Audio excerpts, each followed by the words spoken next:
Two military ceremonies held within hours of one another. The first in Iraq, where the Americans signaled their attention is turning to a new front, Yemen. The second in Somalia, where al-Shabaab leaders said exactly the same thing. These new recruits will be sent to Yemen if needed. Both sides acknowledging what seems increasingly apparent.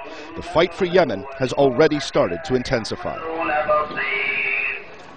And in a further sign that al-Shabaab is serious about its intentions, police in Denmark have shot and wounded a Somali man who was trying to attack a Danish artist who had previously drawn a cartoon of the Prophet Muhammad, which has drawn widespread condemnation throughout the Muslim world.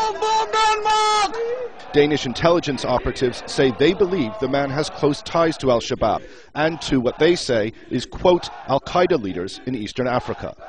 Those leaders are now thought to be working in concert with these men, who lead what's now being called al-Qaeda on the Arabian Peninsula, the combined forces operating both in Yemen and Saudi Arabia, and who have indirectly claimed responsibility for orchestrating the failed attack last week by an attempted bomber on a passenger plane traveling to Detroit.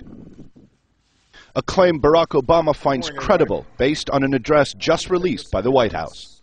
It appears that he joined an affiliate of al-Qaeda, and that this group, al-Qaeda in the Arabian Peninsula, trained him, equipped him with those explosives, and directed him to attack that plane headed for America. This is not the first time this group has targeted us. In recent years, they've bombed Yemeni government facilities and Western hotels, restaurants and embassies, including our embassy in 2008, killing one American. So as president, I've made it a priority to strengthen our partnership with the Yemeni government, training and equipping their security forces, sharing intelligence, and working with them to strike al-Qaeda terrorists. Obama has already taken steps to this end. Earlier this week, it was announced that the U.S. military aid budget for Yemen has been doubled for this year. This shift in focus is now apparent in London as well. British Prime Minister Gordon Brown is calling for an international conference on Yemen to be held in London later this month.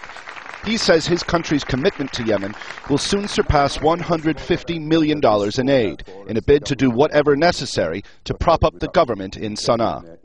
The risk of Yemen becoming a failed state has become even more acute in the past year, not only because of the connection to the failed plane attack, but because al-Qaeda has consolidated its efforts in the region and now openly boasts of operating with impunity in areas of the country which the government is too weak to control.